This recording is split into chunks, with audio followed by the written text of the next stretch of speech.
Fall Camp 2026 is here at the University of Oklahoma. The Sooners held a media day for the press. We got a chance to talk to assistant coaches, players, Brent Venables and Ben Arbuckle. And speaking of Brent Venables, going into year 5, this is not just a big season for him, but it's also been a career of growth for him in his short tenure as the head coach at OU, where he has not been the defensive coordinator, then become the defensive coordinator, and kind of evolving as a coach, knowing when to relinquish duties, but also to ask his assistants, which is always a valuable asset to have as a head coach. Yeah, and now his big task is going to be, can he fuse that into Ben Arbuckle as he hits year 2 as an Oklahoma offensive coordinator? Obviously, the offense getting much better is one of the big storylines for this 2026 Sooners. And Brent Venables, guy that came up as a really, really young defensive coordinator, has been through all these changes, had some great advice, and the advice that he's being passed down to Ben Arbuckle to improve here in 2026.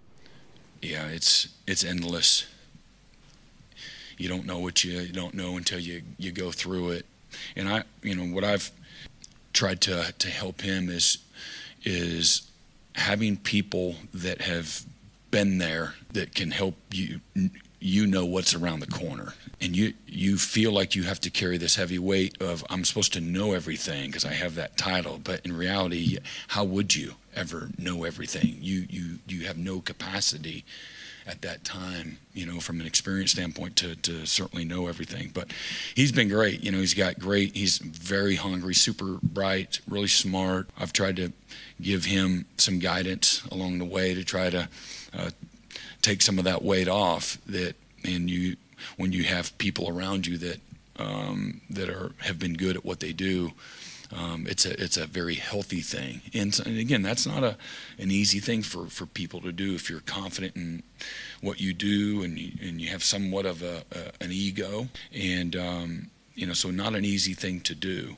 But been proud of him and his growth and his development and his maturity to have the right kind of lens, and how do we move our offense forward, how do we get better.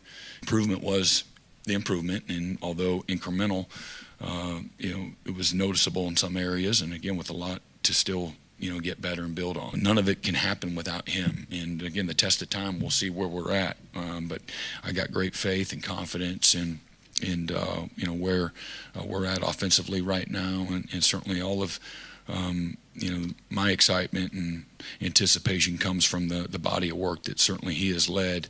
But all of them on offense, players and coaches alike, have locked arms and put their heads down, and a tremendous amount of work over the last several months. And along with that, Ben Arbuckle himself, as the offensive coordinator, has quite a new list of names to learn in terms of the assistant coaches OU has added this offseason, Jason Witt and Dylan McCullough among them. But he himself is still as well evolving, not just as a play caller, but as a leader on the staff. Yeah, it's something that we talk about with year 2 John Mateer, how comfortable you are in the SEC at Oklahoma. Ben Arbuckle has a little bit of that as well, and I think you kind of got a little window into his thinking this offseason is blending the ideas of Witten and McCullough, as well as Kevin Wilson laying in the background, things like that, to I think give you a much different Oklahoma offense here in 2026. These guys came in from the jump and have been unbelievable teammates in that offensive staff room, from bringing different ideas to, they have years and years of expertise of different ways of doing things, and ultimately that's all you're trying to do is find the best way to do something, not necessarily what you think is the right way, but finding the best way to do something. And those two guys have added to that so much, just from whether it's a different footwork on a run, or a different blocking technique on a 9 technique, just different ways to do things and bring it to the table. But they've been unbelievable teammates, not only to me but everybody else in that room. And so whenever they speak, they bring up an idea, it's not coming out of left field. It's very pertinent to what we're trying to do, which is ultimately give our guys answers and put them in the best position to be successful. And so those two guys have been awesome with that, and something that I'm really thankful for.